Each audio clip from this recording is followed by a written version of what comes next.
എന്റെ സാറേ ഈ സ്നേഹിച്ച് കല്യാണം കഴിക്കാന്ന് പറഞ്ഞാണല്ലോ ഏറ്റവും വലിയ പോടാലിയാണ്. അതിന് ഏറ്റവും വലിയ എക്സാമ്പിൾ ആണ് ഞാൻ. അല്ല ഇപ്പൊ എന്താ പ്രശ്നം? എന്റെ സാറേ സാറിന് പറയാൻ പാടില്ലേ, ഇപ്പൊ ഈ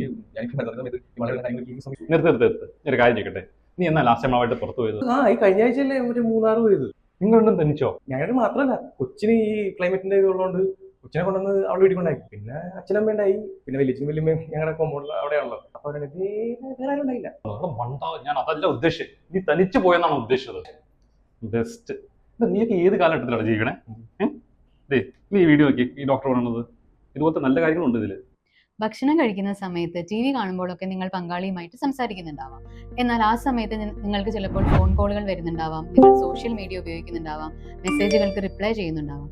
എന്നാൽ ഇങ്ങനെ കൊടുക്കുന്ന സമയം ഒരിക്കലും ഒരു ക്വാളിറ്റി ടൈം അല്ല.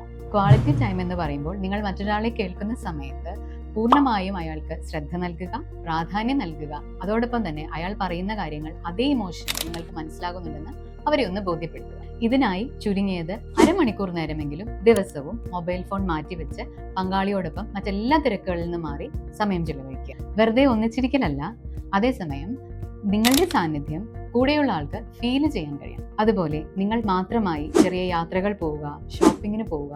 നിങ്ങൾ എത്ര സമയം ഒരുമിച്ചിരിക്കുന്നു എന്നതിലല്ല കാര്യം, നിങ്ങൾ ഒരുമിച്ചിരിക്കുന്ന സമയം ഏറ്റവും നന്നായി എൻജോയ് ചെയ്യാൻ കഴിയുന്നുണ്ടോ എന്ന് ചിന്തിച്ചു നോക്കുക.